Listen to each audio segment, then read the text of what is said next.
All right, let's just get right into it. The world is absolutely buzzing about AI agents, right? You see the headlines, you see all the flashy demos, the promises of, well, automating everything. But here's the truth, the thing very few people are talking about. Most of the agents being built right now, they're being built completely wrong. Seriously, they're building ghosts. These intelligent, super articulate, and totally powerless entities. They can think, sure, but they can't do anything. Today, we're going to fix that. We're moving past the ghost, and we're going to build the skeleton, the foundational structure that actually gives an agent presence, power, and a real purpose in the real world. And to really get why this is so critical, let me tell you his story. Picture this, it's 2024, right now. There's a brilliant team in Kigali, Rwanda, and they've built an AI agent to help local farmers. Now, its mission is absolutely vital. It needs to identify crop diseases just from a simple photo sent from a phone and warn them if there's a serious danger coming. I mean, in a region where a single harvest can be the difference between a village thriving or facing real hardship, this isn't some tech demo. It's a lifeline. And you know what? On a purely technical level, this thing was a masterpiece. The AI? It was flawless. It could look at a blurry picture of a sick maize leaf, taken on some cheap phone, and boom, it could identify the exact problem with near-perfect accuracy. I mean, better than a lot of human experts. The team was celebrating. The models worked. The brain they built was brilliant. So that's a huge success, right? Well, then the system came up against a really, truly devastating pest, the fall armyworm. Now, this isn't just some bug. This thing is a menace. It can move like a storm, just wiping out an entire harvest in a matter of days. It's a full-blown agricultural emergency. So the agent's brilliant brain sees the photo, it correctly processes it, identifies this catastrophic threat, and its response was, well, let's just say it was less than helpful. That was it. That's all it did. A single text message back to the farmer that just said, "This is serious."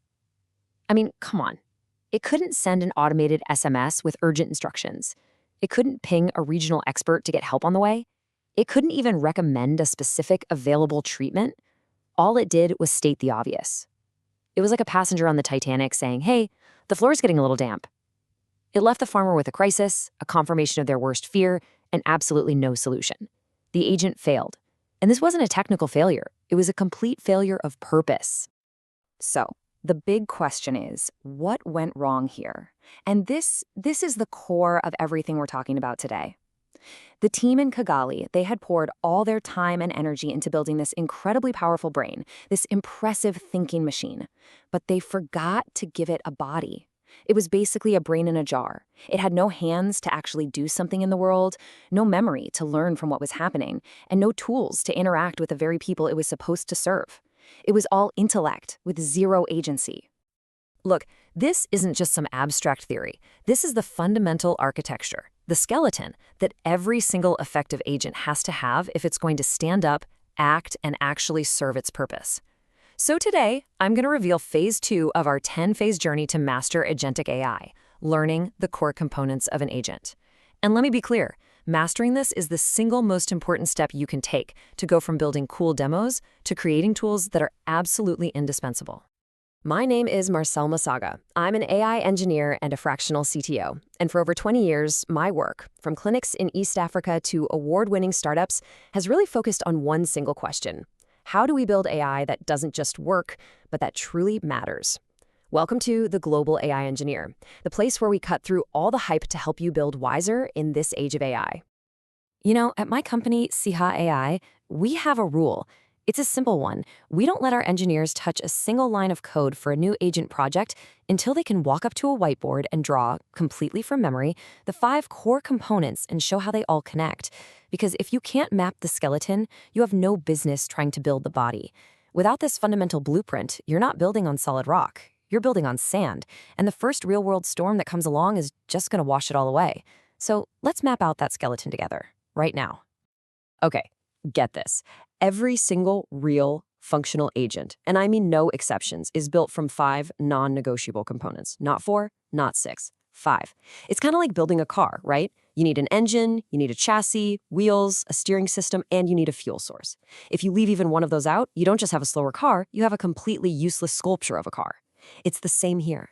Get one of these 5 components wrong, or just leave one out, and the entire structure just collapses into a useless mess, just like that agent in Kigali. I want you to think of it exactly like a body, a functional being, okay? First, you need a brain, that's the LLM, to reason. But a brain all by itself is useless, right? So you need instructions, those are the prompts, to give that brain a purpose, a mission. Then you need hands, the tools, to let it actually act on that purpose. You need a chart, its memory, for context and continuity. And finally, you need a clinic, the environment, which is the world where this whole thing actually has to operate. Let's break down each one of these essential bones. All right, first up, the brain. This is the large language model, the LLM. We've all heard of these, of course, but here's the key. Its job in an agent isn't just to respond to a question. It's to reason through a problem, to plan, to strategize. And here's a really critical insight. This does not have to be some massive cloud-based monster like GPT-4.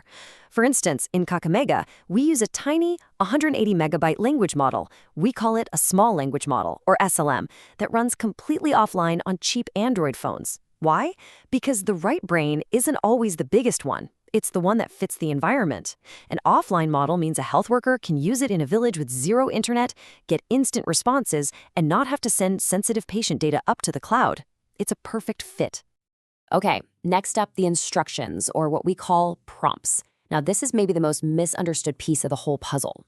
This isn't about asking it to, write a poem about a sunset. An agent's prompt is a job description. It's a set of standing orders. For example, you are a TB screener for a community health program. Your goal is to identify high-risk patients based on their symptoms. You must use the symptom database tool to verify information. Your final output must be a risk score from 1 to 10 and a referral to the nearest clinic. See the difference? A proper prompt defines the role, the goal, the specific tools it's allowed to use, and the exact format of its output.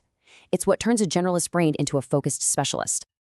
Now, this next one, this is the component that really separates a real agent from just a clever chatbot.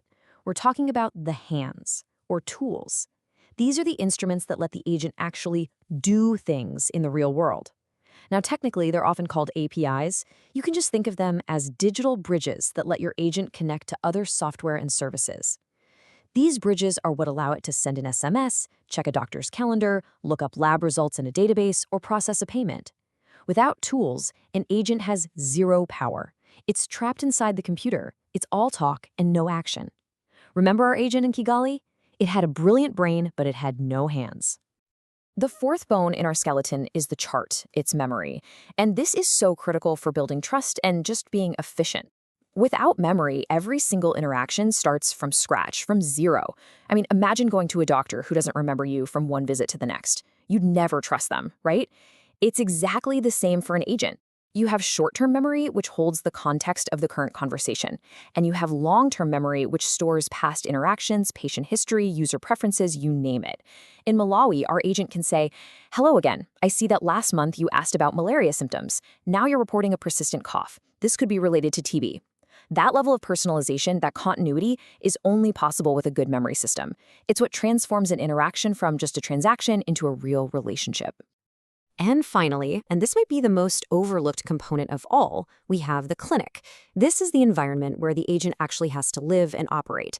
And listen, this is not just an afterthought. The environment dictates the design of all the other components.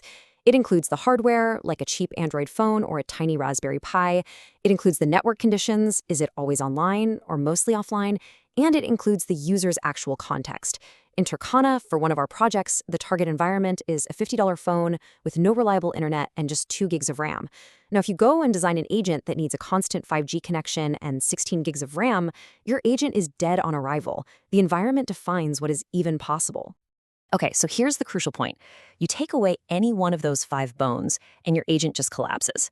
But there's a bigger, more subtle reason why most agent projects fail. It's not usually because they completely forget a component, it's because they build them in isolation. This is a mindset problem, and it's rooted in how tech teams are so often structured, right? You have the AI team over here perfecting the model. The backend team is over there building some APIs, and a product manager is writing a prompt somewhere else. They all work in their own little silos, and they never stop to ask the most important question. Will these pieces actually work together as a single coordinated system? Let me give you another perfect real-world example of this exact failure. There was a fintech startup in Lagos, and they built what they thought was this brilliant loan approval agent. They had a sophisticated LLM for risk assessment. They had these perfectly crafted prompts to guide the user through the application. But they forgot one single crucial tool, a connection to the banking system to actually give out the loans. So the agent would excitedly tell users, "Congratulations, your loan is approved." And then nothing. Crickets. The users still had to physically go to a bank branch, fill out more paperwork, and wait. The agent didn't solve the problem at all. It just created a brand new, even more frustrating dead end because its parts were completely disconnected. At my company, we prevent this with a simple ritual. We call it the Component Integration Checklist.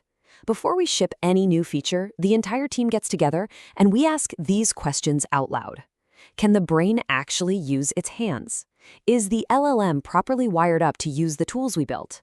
Does the memory system, the chart, work reliably in the real-world environment, especially when the internet goes down?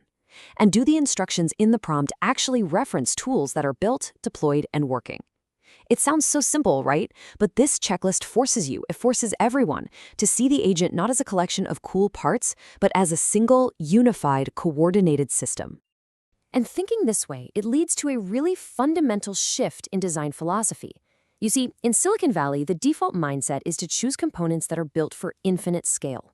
But in environments like Nairobi or Lagos or Kigali, we have to choose them for something much more important: survival. We need a resilience blueprint. You see, scale is all about what happens when you have 1 million users. Survival is about what happens when the power goes out for just one user. And you have to solve for survival first. And this slide just illustrates that difference in thinking perfectly.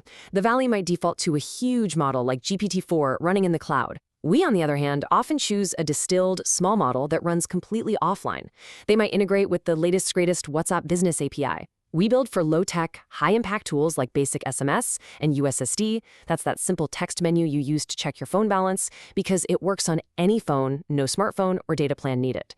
They build for a high-spec cloud server. We build for a low-spec phone that can survive a power outage. And look, this isn't less advanced, it's more resilient. It's all about choosing the right technology to make sure the agent actually works when it's needed the most. All right, the theory is absolutely vital, but let's make this practical. I don't want you to just understand these components. I want you to be able to go out and build them correctly. So here is your phase 2 action plan. This is how you build a robust, resilient agent skeleton, one that won't just fall apart under real-world pressure. This is where you pick up your tools. It's a simple, methodical, 3-step process. First, draw your blueprint on paper, on a whiteboard. Don't write a line of code yet. For each of the 5 components, sketch it out and then write down why you're choosing it. Why this LLM? Why this memory solution? You have to justify it against the needs of the environment. Second, validate each component by itself, in isolation. Test your LLM with sample inputs. Make sure your tool's API actually works. Stress test your memory system. Unplug the internet cable and see what breaks. And third, and this is so key, integrate only one connection at a time. Connect the brain to the instructions. Test it. Then connect the instructions to just one tool. Test it again. You build it piece by piece, making sure each connection is solid before you add the next one.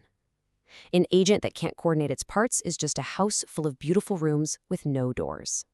Look, these 5 components are the bones of every single agent that actually survives and thrives in the real world, where the power fails, where the internet is spotty, where literacy levels vary, and where trust has to be earned with every single interaction.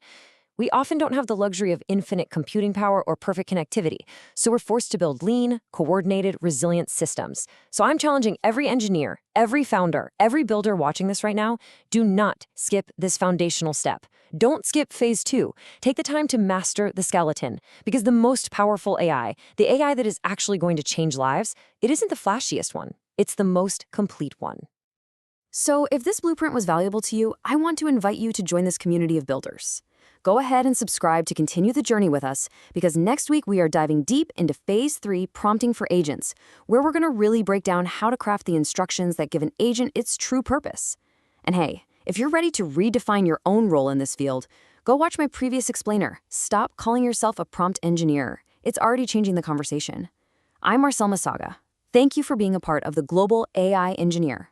Until next time, think deeper, build wiser, and lead with courage.